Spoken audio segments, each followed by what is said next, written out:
Please welcome the panel on Alternatives as Pillars of Multi-Asset Management, moderated by Charles Gasparino, Senior Correspondent at Fox Business.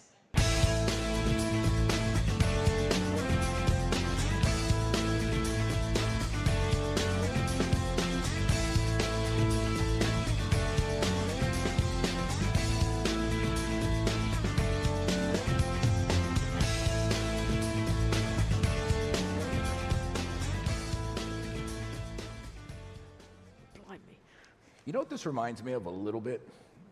I'm going to get off to a really good start here. You remember the Sacha Baron Cohen skit, Ali G? A really stupid guy asked these really smart people really stupid questions. So with that in mind, here we go.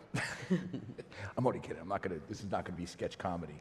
But this is an interesting space. It's an interesting time right now. We're all living through something radically different, and we can get in the guts of what you guys do and what you see in the future of your specific space, but I'd be remiss not to say, like, what the hell is going on right now? And is there anything in the alt space that's telling us something about where we're going in the economy, given the tariff situation, the sort of massive changes in fiscal policy that Trump is enacting? You know, I do a podcast with a guy named Bob Sloan. He runs something called S3 Data. In the data, he's seeing a lot of short interest build up on European stocks, meaning people think that these trade deals with Europe, because of the short interest, they're not going to be so quick. It's not going to happen. I mean, this is going to be a drawn out thing. I'm not going to ask you to talk about short interest, but where in our space, in this space, do you see, is it predicting anything? Do we have any predictive measures? Why don't you start? Go down the line. Look, it's such an overly used word, uncertainty. I almost have banned it from our office because the world is always uncertain because no one can predict the future. No one knows what's going to happen tomorrow. I prefer it's really unpredictable now. It's always uncertain. It's really unpredictable. It's so variable. What does that mean for alts? Just look at what's happened to broad equity markets this year in the U.S. Up a little, down a lot, now back up, really volatile. I think that investors, when they look for an alternative, alternatives are a good alternative to that type of volatility you'll see just by investing in public equities, perhaps. So I think that's one thing that investors are focused on. The other thing that investors are focused on is yield. People are looking for money that they can put into their pocket, as opposed to just waiting for appreciation of buying a stock or something like that. And I think alternatives offer both of those for investors. Okay. Do you see anything he didn't really answer my question, but that's all right. Do you see anything in what she's covered that's saying anything? I mean, listen, I think at the end of the day... Maybe it doesn't exist, I don't know, but it's a legitimate question. I don't know that there's a prediction, but I think we operate in an environment where our job as private investors is to capture opportunities and deliver long-term returns. When we see this kind of environment, we've gone through tons of cycles, we know how to deal with a cycle, we know what an economic recession looks like. Here, we're dealing with something slightly different, right? It's not entirely clear what the rules of engagement are for us. They keep changing. And uncertainty is something that investors don't like in general, right? Does that present an opportunity if you have an openness to complexity, if you have an openness to pounce when you see dislocations? Yes. But I think the playbook we have today is different, right? There's a lot of people, a lot of institutional investors out there that have been cash starved and looking for DPI for the last couple of years. They continue to do that, and this environment is quite frankly not conducive, right? So I think what you're looking at is sort of a little bit of both, in the sense that you have a tremendous opportunity set if you're willing to pounce, but you also have a very difficult environment if you're looking to deliver yield or deliver cash back to your investors. It's not a great time to sell assets. So 0 for 2. What do you? 0 for 2? All right. There's a lot of data out there, is the reality of it. If you don't have to be an alternative manager to get access to it. Read The Economist right now, where you can see multiple data points that are pointing us in directions of saying what's going to happen in the US, Is there going to be a slowdown? The data points seem to suggest that growth is definitely slowing. You're seeing the predictive models coming out of the large banks saying the US is in slowdown. Equally, you're right, the volatility in tariffs and whether they're going to stay or whether they're going to be moved around some more, as we've seen, is very much part and parcel of that confidence in the US. I sit here, we're sitting in LA, so we tend to bias our way into thinking about markets as just a US piece. But what you can also see is the growth opportunities that have started to appear elsewhere in the rest of world environment. So we sat in January and you could not unsuperglue, if that's I don't think that's a word, you unsuperglue US and exceptionalism. In January, everybody was sitting around saying, why would you go anywhere? US is just the best thing ever. Now, 100 days later or so, you are seeing absolute growth opportunities in Europe abound. You're seeing much more interest in Asia opportunities. We are not going to be in a benign environment. Oscar, I completely agree. The one thing I can say, I think we'd probably all agree on, is volatility is going to be part and parcel of our lives. Whether we see the whipsaw that we've been experiencing, I'd rather not. Are we going to see dispersion? Yes. Are alternatives a great mechanism of both having uncorrelated returns? Are they mechanisms of diversifying your portfolio so you can ride these markets more effectively? Yes.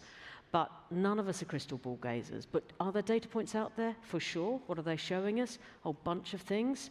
How much will they predict beyond the next quarter or the next half? Who knows? So you don't think we're exceptional here in the U.S. anymore? I always think the US is exceptional. I was asked this yesterday. I was sort of like, well, now, does this mean everything moves from the US? Well, of course not. Donald Trump might turn off the lights if you keep Okay, yeah, exactly right. I'm never going to say that. But yeah, it's the deepest, richest, best capital market in the world. And that isn't going to change overnight. Yeah, I agree with that. I think that, this is a difficult environment to really try to call the direction of how tariffs will play out from here. We do think that the longer there is uncertainty about how it will play out, the higher the probability is that we will slip into recession, and the assets that will be interesting in that scenario or not are, it's still too early to tell exactly how this will play out. We do think that it's the case that, within alts, there's a tremendous amount of opportunity to be able to play that dispersion when it comes, and we'll see where that ends up. But specifically to your question, Charlie, I think right now trying to ascertain where this uncertainty will end up is just a bit early. What do you think? I mean, I'm not going to be able to give you specific data points, but as a starting point, I agree with what Jeff said earlier. There's always uncertainty. Like, we always invest in uncertainty. For the entirety of my almost 30-year investing career, there's always been something macro to worry about. One of the interesting things about the environment today, number one, there's a bit of an own goal to this, where actually I think that we're super excited about the US economy, and then through a series of different actions, which probably peaked with the April 2nd tariff announcement, it became more so. There actually are all sorts of paths where this could work out just fine, and there's all sorts of paths that this could work out to be a disaster, and many things in between, and iterations in between. I actually do think this is a very good reminder, though, as to why people have different sorts of alternative assets in their portfolios. In some cases, it might be income. In other cases, it might be strategies that actually can make money on their own in this environment. It might be doing things that are counter-cyclical. And I also think it's a really good reminder that rest of world, and not just United States, is a great place to invest. About half of our investing at Davidson Kempner is overseas. I was in Europe in December, and I kept hearing that term American exceptionalism, which I don't like, and it was a little bit of derision almost in that term when I would hear it. But I think for this year so far, there's 493 stocks collectively in the S&P 500 that are up for the year, and the Mag 7 is actually down, 10, 12% for the year. That's a very different environment than it's been the last couple of years. So it's actually really nice to have a reminder out there that there's all sorts of other ways you can actually make money in this environment besides what I'm going to call cheap equity beta. Let's drill down a little bit. What are the opportunities in a crazed environment? What do you think? I mean, it could be all over the map. I mean, I'm a contrarian by heart. What's interesting, I was looking at the agenda for this program. I don't think I came across a single panel or discussion on emerging markets. That's true. Not one. Yeah. And just being a contrarian, we don't invest in emerging markets, no expertise there. But as I looked at it, it really struck me because it's obviously it's an enormous part of the global economy, yet no discussion of it. So I know nothing about emerging markets. I imagine some people on this panel do. But I would guess because no one's talking about it, that would naturally attract me as an investor. What do you think? Yeah, I mean, I couldn't agree more. We have a very vibrant emerging market practice. We're very focused on Brazil and South America, and I think In the alt space, exactly what would that be in Brazil? in the alt space, we run, I think, currently is the most active financial sponsor in the country. We are targeting special situations, control private equity, so bankruptcies, Chapter 11s, et cetera. In the country, it's been very much out of flavor since we started it, the past 10 years. Bankruptcies in Brazil. Yeah. That sounds scary to me. It's a little bit scary, but if you know what you're doing and you have a good local presence and you really invest time and effort, it presents a tremendous opportunity set. In fact, it is our highest yielding product on a global basis. It's where we see an opportunity set that is just unprecedented. And this kind of environment that we find ourselves in today is phenomenal for this, right? Because people are just not focused, people are worried about their portfolios, people are managing their assets at home, and we continue to see just a pretty, I would say, extreme lack of capital or lack of foreign investment coming into the country, which is, for us that are there on the ground and taking I guess, a contrarian approach, it's just a tremendous opportunity set. We're buying companies at 2-3 times EBITDA, and it's delivering a phenomenal opportunity set. And I think, indirectly and sort of ironically, what is happening today is that with the U.S. becoming increasingly unstable or volatile, the emerging markets have become more attractive, right? It's on a relative basis. We used to always say internally that Brazil was our most volatile market. Today, maybe that's not entirely true anymore. We see the same tendencies on the political landscape, on the financial markets in Western economies, in the U.S. and with tariffs and everything. So, yeah, I think emerging markets is a tremendous opportunity. Trump says everything's going to be okay. You guys are just a little yippy, I think was the word he used. Anyway, you don't have to comment on that. But Robin, bankruptcies in Brazil, what do you got? What do you like? That Sounds great. I say let's pile in. No, where are we seeing performance? We're seeing it in credit, public and private credit. You don't have to be very brave. You don't have to be the expert in Brazil, in other words, to get uncorrelated returns.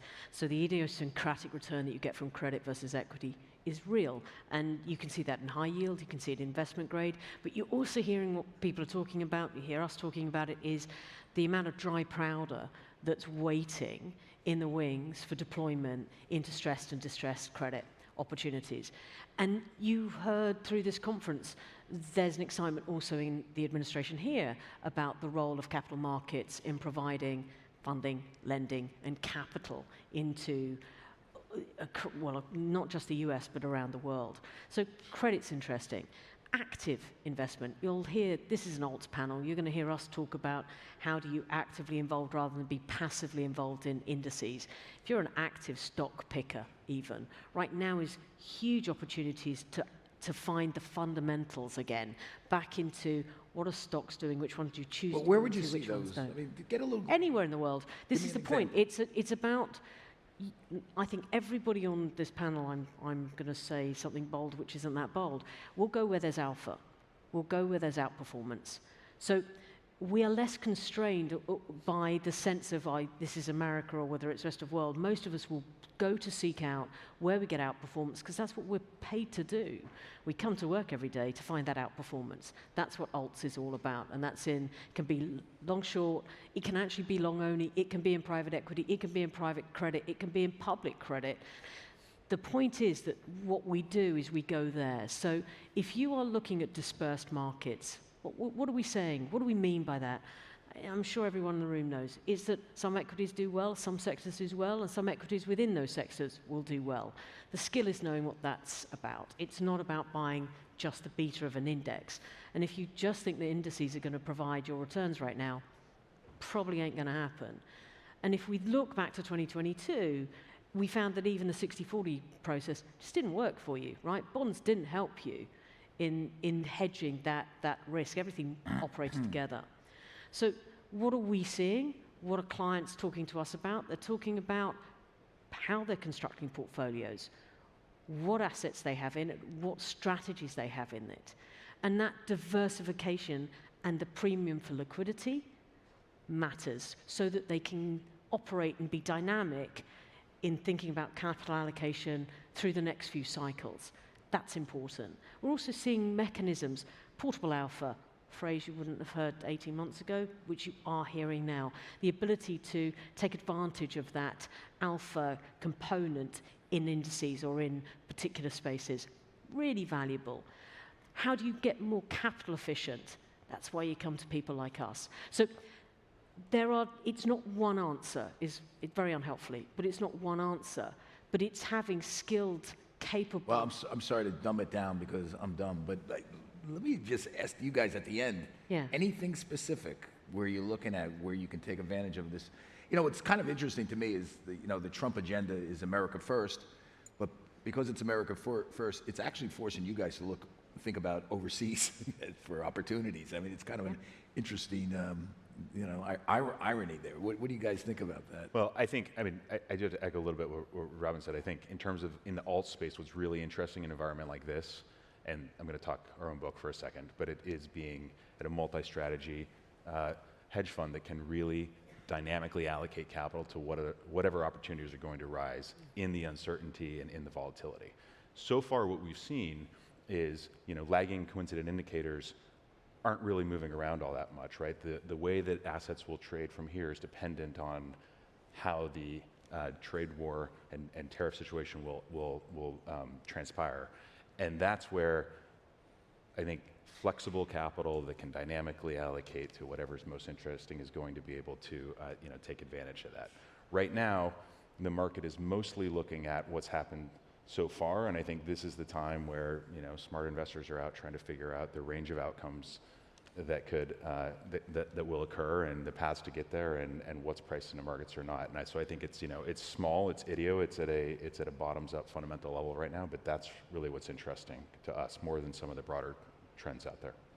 All right, I'm going to give you a direct answer to the question in terms of this, and I'll give you one in outside the U.S. and one in the U.S. Really quickly, since we do our investing 50-50. So we are probably not brave enough to do too many restructurings in Brazil, although we have done one or two over time. We have a very global footprint. We are very active in investing in India, and we've been very active investing in India for several years, and I think that's going to continue to accelerate. So 15 years ago, investing in distressed situations in India would have looked like Brazil, and they made a massive change in their bankruptcy law about 10 years ago called the NCLT. It's the name of the act, and that allowed far better rules of the road for creditors to basically repossess their collateral and get their collateral back.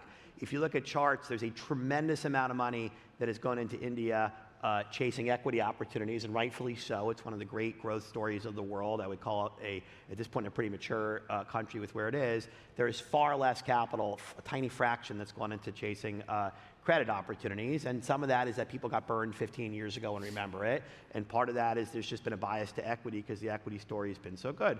So if you can provide credit capital in India, and it's not that easy because you have to have people on the ground and you have to source, and there's all sorts of complexity with the system and how you set things up, et cetera, you can earn several hundred basis points more for higher quality, lower LTV loans than you can earn in the United States. That's super exciting to me. By the way, who knows, but supposedly India might be one of the first trade deals that's cut that probably is even better in terms of where things are. So it's something I liked before, I like even more now.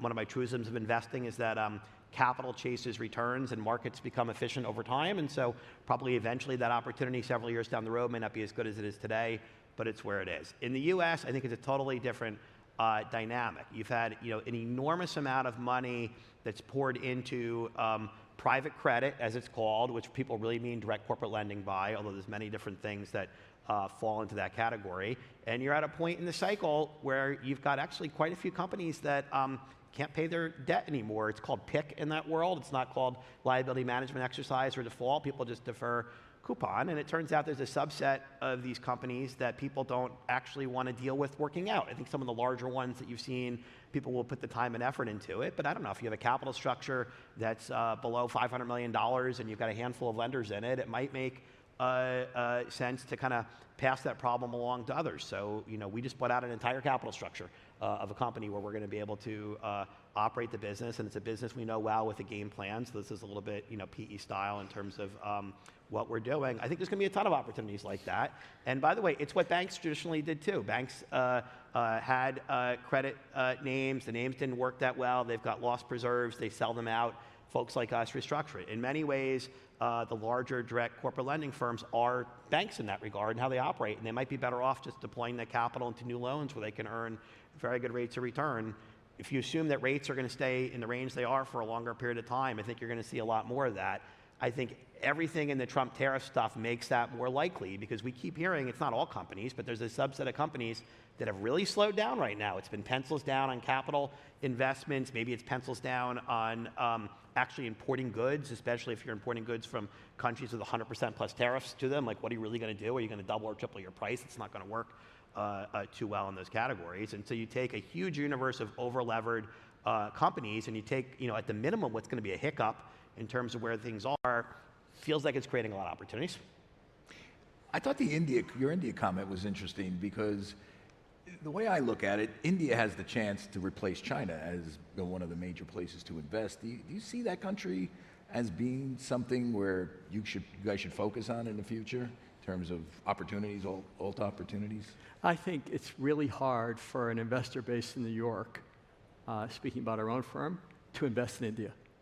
I think, and we've looked at it, I think if you're on the ground and you have a deep understanding of how businesses work, how the law works, business culture, one of the challenges for Americans is that we all, I think, American. So I always use the example crossing a street in London.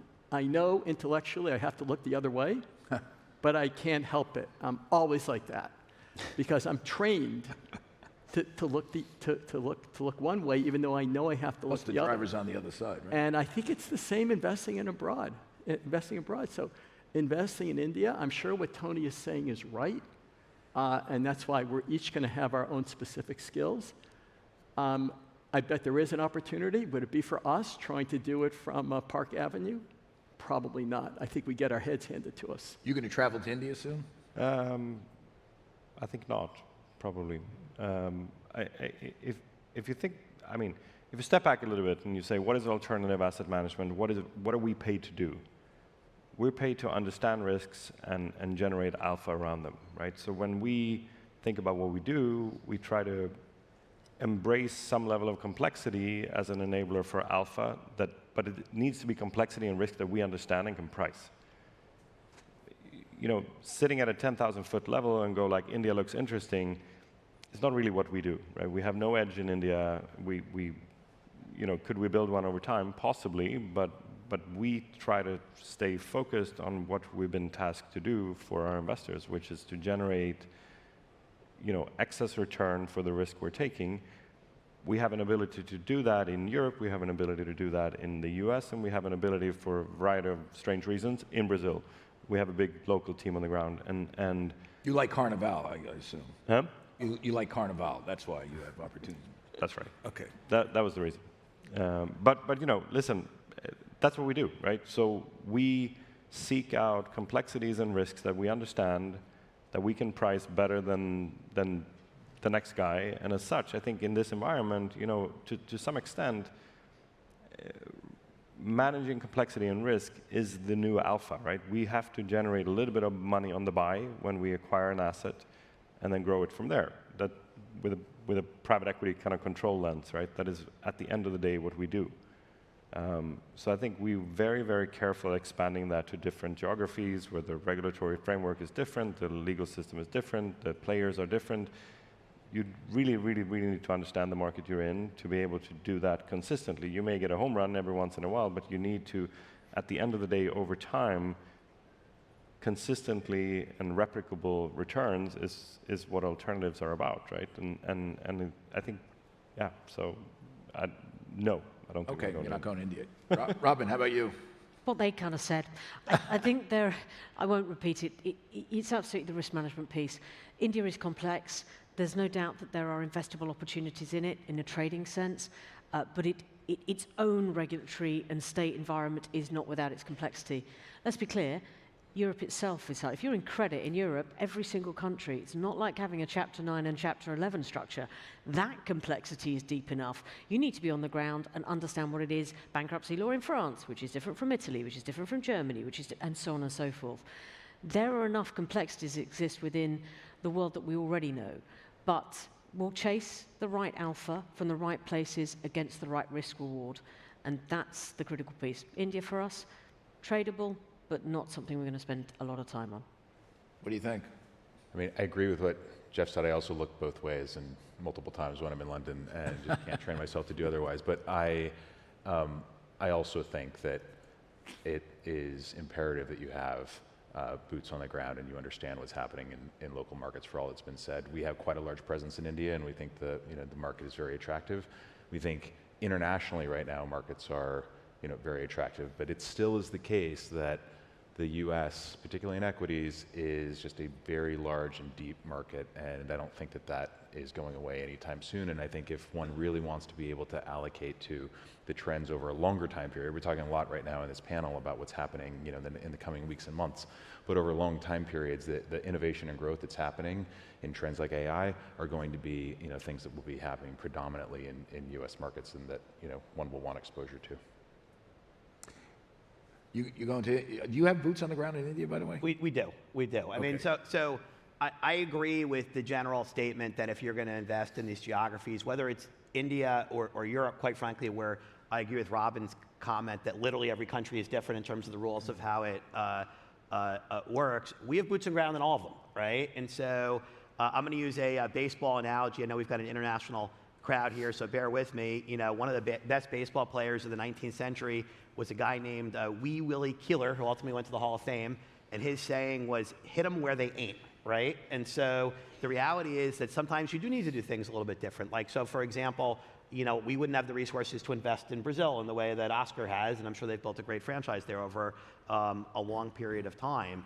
I'm a big believer that when you go outside the United States, you need local people, so people who are from those countries, who grew up in those countries, who have the kind of relationships you build in school and in college and early in their career, and language skills. Sourcing is a lot harder outside the United States. People are often pickier about who they're going to do business with. It's not just about who's the best bid. It's a relationship over a very long period of time that usually goes beyond business in that regard. But if you're willing to make those investments as a firm over a very long period of time, which we have, you'll get paid for it over time. And I would say, the real paradigm shift, back to the tariffs is, if people had this conversation with me 2 years ago, they might have said, Tony, it's great that you have all these international offices and presences, but isn't the U.S. such a big, robust, liquid market? Like, why would we do anything outside the United States? And that was, not true in the sense we've done very well overseas, but it was true you could have done really well in the U.S. for a very long period of time, hence the American exceptionalism term. I think America isn't exceptional as a country, but what if we're not as exceptional as a outperforming financial market over the next several years? Like, what are people going to do? How are they going to do it? I'm not giving up on the U.S. I said before, we think there's a lot of opportunities as credit maybe slows down in the United States for what we do to take advantage of that. But it's also helpful to do things that other people don't do. I mean, I got into the business a few years after Jeff, but not that far after him in the scheme of 2025. And in that period of time, it was revolutionary to buy bank debt for 85 cents that was worth par, because no one knew how to deal with the documents of it and deal with the banks. And now that bank debt trades at 99 cents, and it's completely commonplace, right? So the world becomes more efficient over time. You have to do different things to react. I think all of our firms do that in different ways in different markets. And quite frankly, that's why investors need alternatives in their portfolio, and you can't just survive on cheap beta. Good point. I follow Larry Fink a lot because he runs BlackRock. It's a big firm, and he's, Larry gets a lot of, pushback on the ESG stuff. But I think he's a brilliant investor. And I've known him for a long time, and I respect what he did with his career. And BlackRock, as you know, deals with a lot of retail investors. Obviously, they sell stuff. He made an investment in alternatives recently. Obviously, he sees a move into alternative investments for what's known as retail, broadly speaking. What do you guys think about that? First off, when I look at a list of if I go to BlackRock's homepage and he says alternative investments, and I look down, it's all these sort of products that seem very uncorrelated and you guys know how to pick through it. Maybe your clients do, but retail, should retail really be dabbling in this area? What do you think? Well, I think it's going to be more than a dabble. Okay. It's here. And what BlackRock did. And how would you define retail in this? Well, I think people generally refer to it as wealth management. It's wealth management, and so it's someone with $1 million in not necessarily. It could be someone with less than $1 million, but they have a 401k, so they don't need that money for liquidity tomorrow, but they're building for retirement. And do alternatives have a place there? Yes, but it's a yes with a qualification, in that the customer really has to understand what they're buying. Alternatives are not a panacea. So you're not going to sell to my mother-in-law. And there are all types of alternatives. There's liquid alternatives, there's illiquid, there are dozens of strategies. I agree with Tony said, you have to evolve. And clearly, BlackRock and Larry has evolved from being a traditional asset manager, they were basically the king of index funds, right, to now making this big push into alternatives, because he sees the handwriting on the wall. And just like all of our firms have evolved over many, many years, BlackRock is evolving. So I think retail is here. It's going to grow. If you speak to major retail-oriented firms, like a Merrill Lynch, for example, they'll tell you that the alternative exposure for their client base is probably a very low percentage. I'm guessing less, a couple of percent. So there's huge growth opportunity. So it's going to happen, but the key is going to be investor education, so that investors understand what they're getting into. Some alternatives are liquid, some aren't. People talk about this notion of semi-liquid. I have no idea what that means. It's like sort of liquid. But again, if the end customer understands, I think it's perfectly appropriate. What do you think? Would you put your mother-in-law in a distress fund? Well, so a couple of things. I think, listen, there's retail and there's retail, right? There's ultra-high net worth individuals that work with RIAs today. Should they have a portion of their capital allocated to alternatives? For sure. There's no doubt about it, right? And I think if you step back and you think about your own life, why would you not have some mix of uncorrelated assets that are compounding over time, hopefully a little bit better than the S&P 500 if we manage to do our job correctly. That's a no-brainer. And I think it's happening, and it's happening fast. I think if you look at the average retail investor, should they invest in a product that is illiquid and is locked up for 5 to 10 years, if it's a more of a closed-end type of vehicle, maybe, but they need to really understand the risk they're taking, and illiquidity is real, right? You cannot just reverse it when you want to. So I think with an informed decision, if the disclosures are correct and the investors really understand what type of risk they're taking on, then for sure they can enhance their overall growth of wealth over time. But I think, at least in the first instant, it is probably more suitable for the ultra-high net worth or the high net worth segment. And I think that's where we've decided to make a play. We've acquired and teamed up with Corient, one of the largest RIAs in the United States, and I think we see a tremendous value add between an alternative asset manager and a private wealth platform, in the sense that they need access to product, they need access. If you want to grow that segment, you need to be able to offer the best possible product to your clients. It's going to become a differentiating factor. And if you look at the size of the market, right, I think the alts industry is in for a surprise, right? This is in the US, like a $4 trillion market today. If they go to 20% alt allocation, which personally I think is happening, it's the entire market. There's no room for institutions anymore. What do you think, Robin? On what they said, but also two other things. You know, suggesting that wealth should only be invested long only in the most volatile asset class ever, equities, can't be right.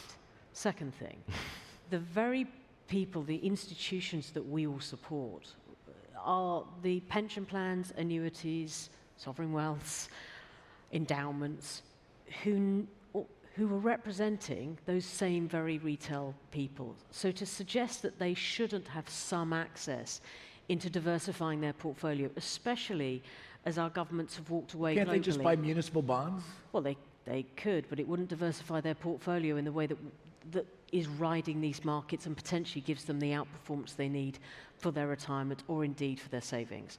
I think the third thing is, I was in Japan at the beginning of last year, actually, and the regulators asked to see me to congratulate us on the retail partnership we just had with their newest online provider. That's the difference, that regulators are now getting engaged and they see the value of what we do being part and parcel of the wealth segment. And let's not forget, it is the fastest growing segment in the world.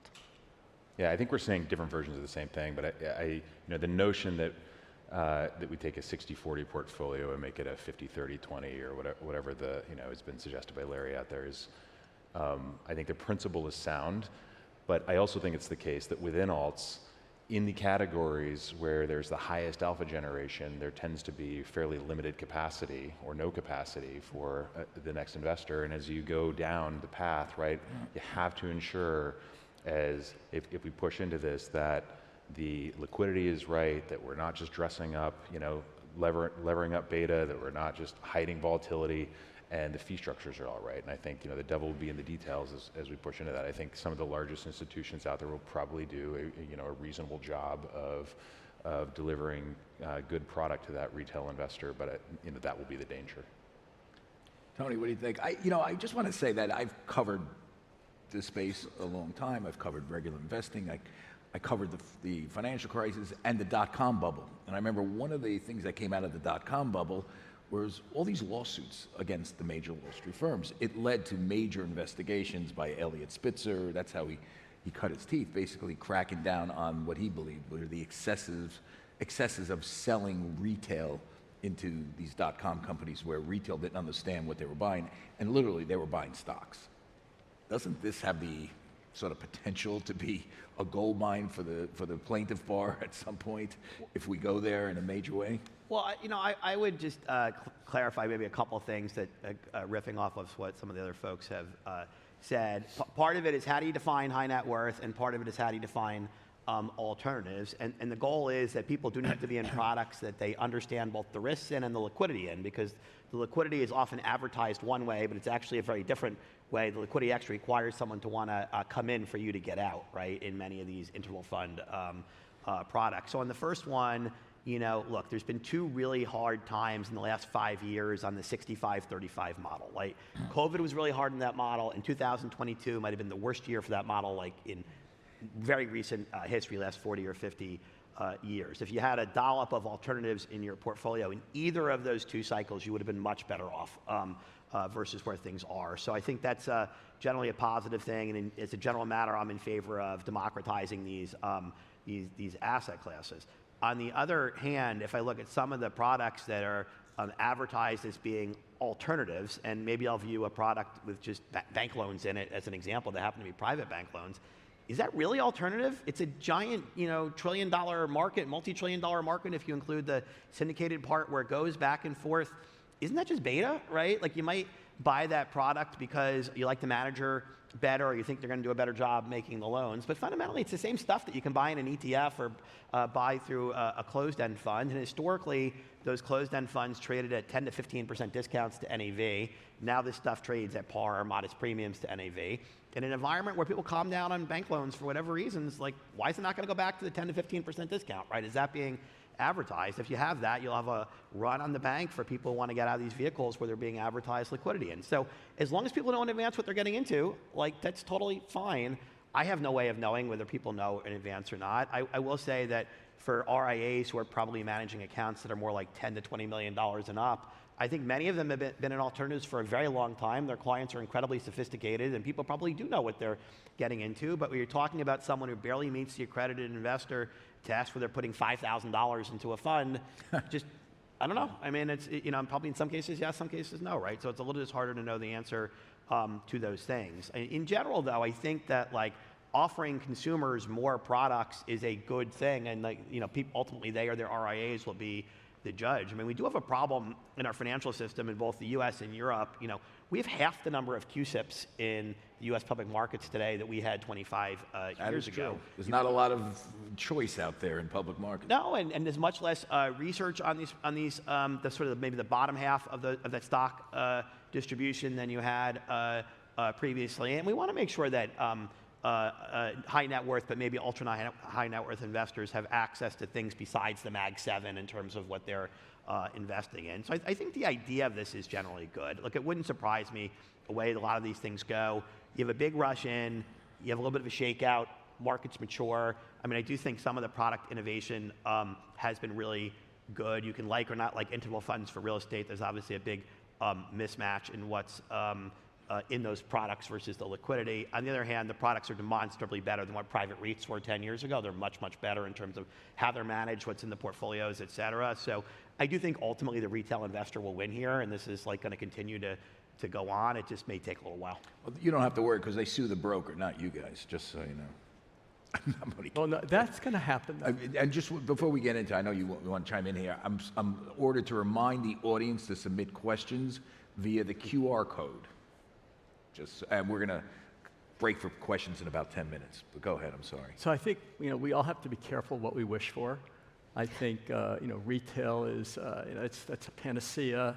There's so much capital, and it is a good idea. But it's also classic Wall Street. You have a good idea, and then people get carried away, and then inevitably someone gets carried out. And what I'm certain is this is going to happen as retail grows.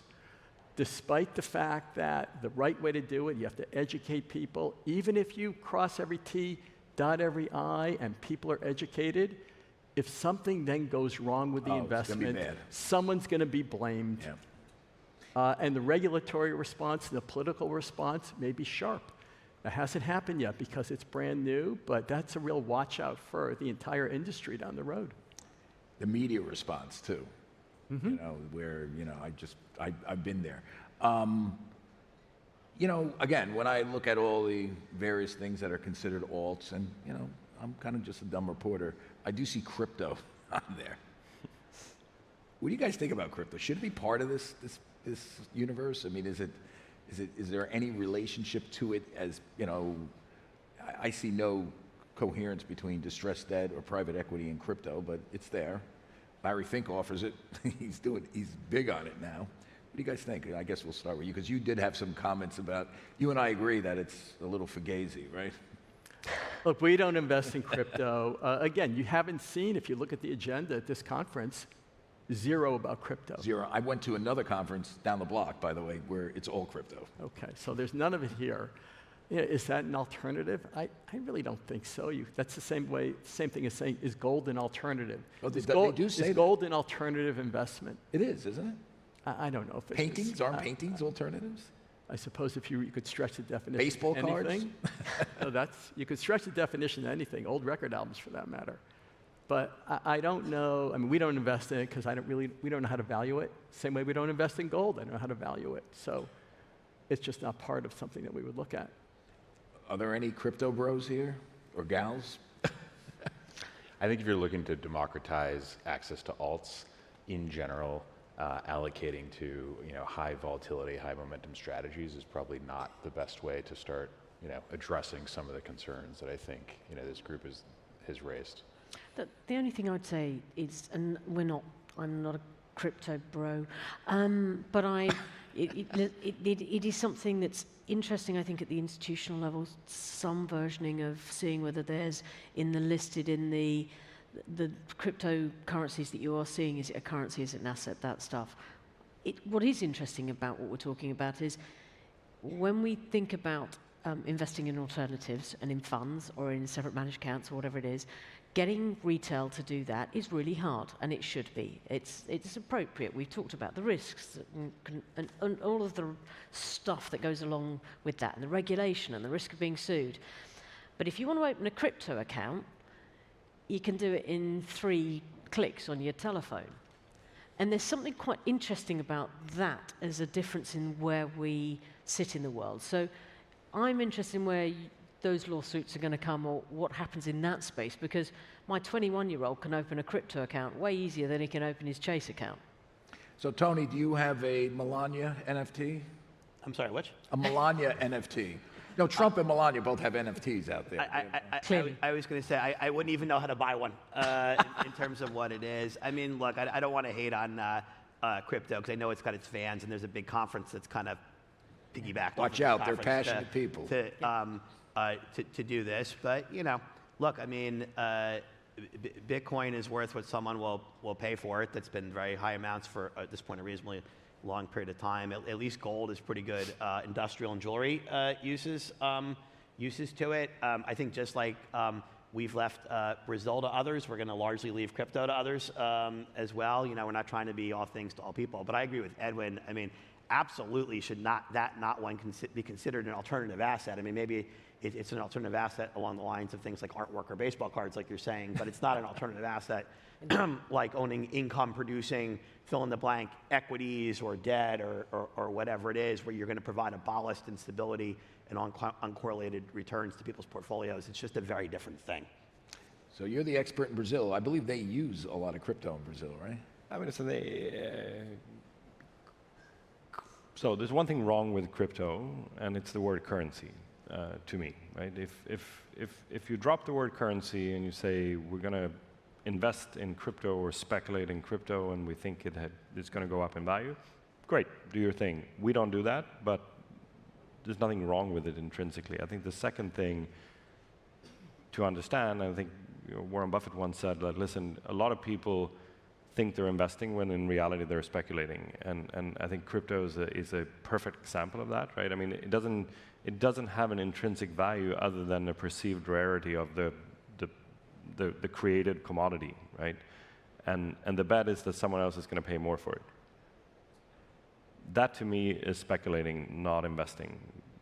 We invest. We try to figure out how we can acquire future earning generating assets at a price that is lower than it should be, right? That's what we do. That's how we generate alpha. Crypto doesn't jive with that thesis for us, right? So we don't do that. I agree, but I had to bring it up. Before I open this up to questions, the questions come across here. I would be remiss if I didn't ask something about AI. I mean, how AI is in this space and how it helps you find opportunities. Let's just go around. I mean, I'd love to hear about it. It's nascent technology.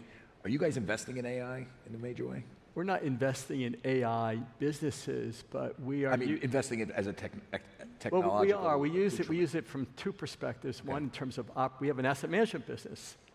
We have 300 people. We use AI in running our business, and we're new at it, but we are definitely doing it. How do you use it? Explain a little bit.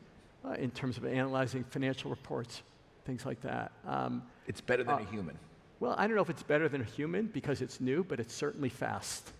It's certainly fast. And if I look at the portfolio companies, we are not mandating that all of our portfolio companies should be using AI, but we are telling the CEOs, people who run our companies, if you think it's smart for your business, you should do it, and we're learning along the way. But you have to remember, as revolutionary as it is, or could be, it's brand new. Yeah. Everyone forgets. It wasn't here a couple years ago.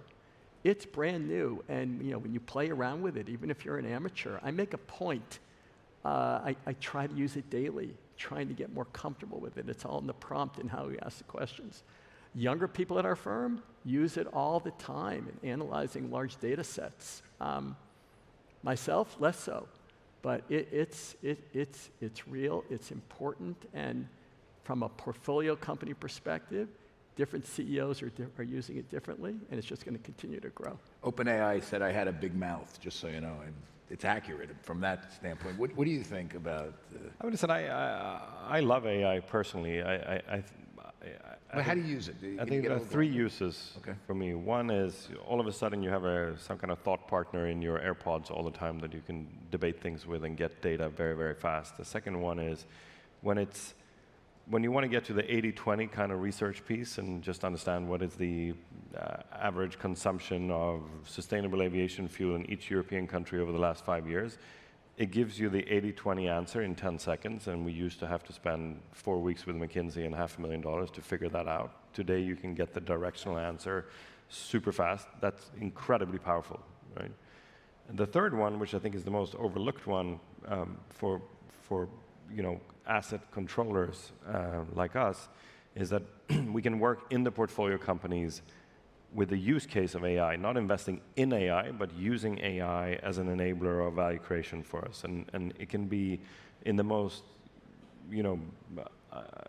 sort of unusual spaces, right? We had a toll road where we were able to implement an AI solution that could catch cheating by heavy traffic, and it just bumped our revenue line by 7%, which fell straight through. It's like an incredible value creation on an asset class that you can't really do much with, or so we thought before this, right? So I think AI is going to transform everything we do in how we do research and how we do, it's early days, but like conceptually, it'll produce the first slide, PowerPoint slide deck for everyone in a year from now, and 2 years from now, whatever. So we're working very actively with it. We're implementing, corporate enterprise solutions to integrate it, upload our models, all our own IC cases. We're even implementing now an investment committee member that is an AI agent, just to push back and give perspectives. It's not a voting member yet, but I think it'll get there eventually. Rob, does it make you better at your job? We're a big systematic investor. So we've been using, and this, like alternatives, doesn't have one definition, neither does AI. What you've been really talking about a little bit in this panel so far has been generative AI. We've been using AI for 10 to 15 years. We're very excited by any tech development. When a good 600 people in my firm self-identify as quants, or developers or engineers, what you want to give them are all the tools that make them better at what they do in an open architected way. How do you use it?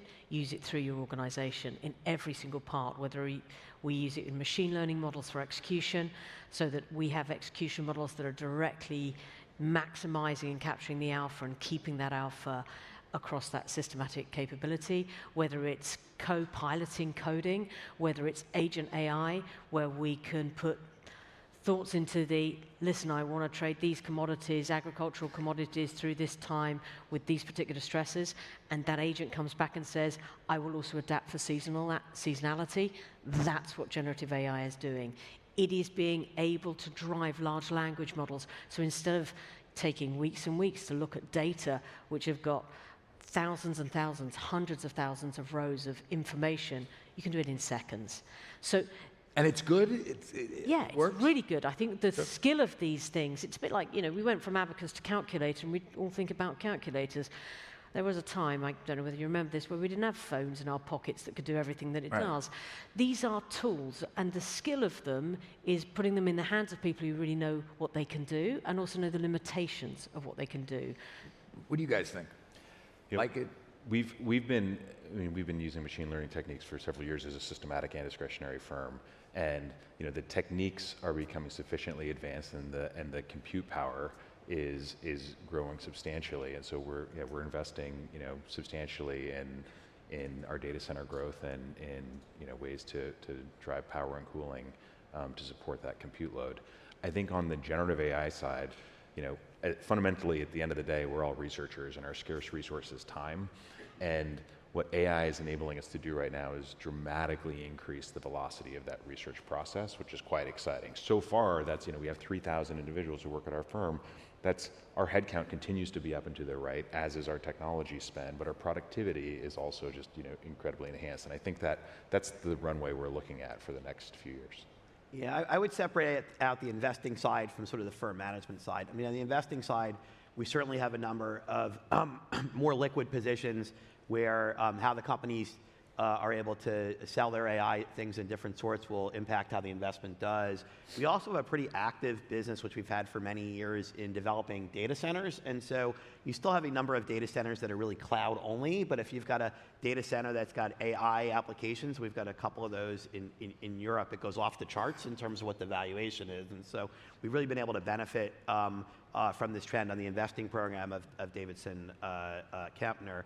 In terms of the use case for AI, I'd separate it into different categories. I think it's been really strong from an efficiency standpoint, and I think that's likely to get better. I think it's been really strong from a research standpoint, and that's going to get better. I'm probably still not ready to let an AI bot on my investment committee. Like, we're not there yet in terms of what we want to do. It's funny. I was curious about productivity gains from personal computers in the 1980s and 1990s, because there's this idea out there that personal computers became really big in the 1980s. I got one when I was a kid in the early 1980s, but productivity gains from that didn't actually show up in the workplace till the 1990s. So actually, I got a great answer on that from OpenAI. And indeed, it took about 10 years of people playing around with that technology in that era for any real productivity gains to show up, and then they showed up in spades in the 1990s. So it actually wouldn't shock me about that. There are certainly things I do with AI where by the time I get through whether it's right or not and what I want to actually do, I could have just done it myself. But this is just going to continue to get better and multiply. So I think one would be foolish not to invest some real time and resources into it. We have 3 minutes and 54 seconds, 53, 52 left.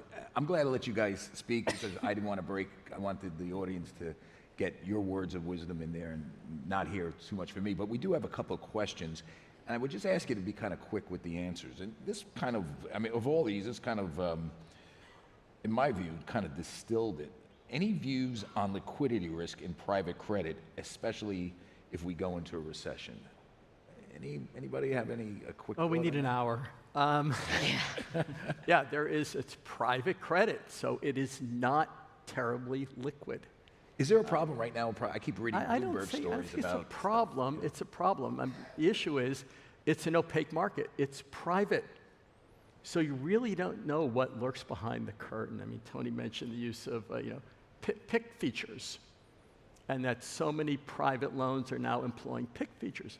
Is that good or bad? Are the valuations correct? So I think that sounds like the late-stage junk bond market when it was about to blow up. PIKs. Right? I don't think it's not like that. But the fact that it is opaque and it's illiquid means we don't know. It's an enormous market. But I think it stands to reason if there are problems in the overall leverage finance market, really haven't manifested themselves yet, but they could, particularly if there is an actual global trade war or recession. That's going to manifest itself in problems in the high yield market and the leveraged loan market. It would naturally follow you're going to see the same in the private credit market if you actually see it. And we're seeing a little bit of that now, right? If I could be a little bit blunt and controversial perhaps on that point, I think there's a wall of maturities coming up. There's a lot of companies that are not dealing with it. And I think if you're sitting in a 2021 vintage credit fund and it's marked at par, you're mistaken. We got 2 minutes left. What do you think, Robin? Same. By the way, think private equity too, right, Oscar? The reality is you've got the same opacity there. What I think private credit's going to give you, though, potentially is an opportunity to take advantage of those defaults. Yep. So be alive to the alpha that you give up. But liquidity mismatch, that's nothing new for anybody in this audience. What do you guys think? Yep, same. It's an issue of, is the liquidity a problem? It's an issue of, who's the underlying holder and do they need the liquidity? And I think we're seeing, a number of examples in the market today where folks need the liquidity and if we go into a recessionary environment and this becomes illiquid, it'll be a problem. Tony, in the minute we have left, is this the canary in the coal mine, what we're seeing right now in private credit, some of the indigestion, so to speak, that I keep reading about? Well, look, my concern with the market is that money keeps flowing in. I think it's largely being driven by retail at this point, and maybe some of the products that we spoke about earlier. The loan supply hasn't grown, which probably means people are doing things more and more on the margin to create their opportunities. You have this PIK dynamic, which I think is really a sign these companies can't pay off their debt at par, and everyone thinks it's worth par because it's mostly marked at par in terms of where it is, and that game can keep going as long as flows keep coming into products. If flows reverse themselves in products, I think we do have a liquidity problem in the asset class. As I said earlier, historically, this stuff might have traded at 10 to 15% discounts to fair value. It's not going to be a disaster, but you might give up, a year or two of coupon if you want to get out. And it only works if people keep putting money into the asset class, or at least the number of people who want in and out are at the same pace. So I don't know if it's a canary in the coal mine. It just might be how buying and selling works. But I think that's kind of where we are. I think that does it for us. I want to thank everybody. Guys, great panel, great answers. I think I learned something from this. Thank you, everybody. That one.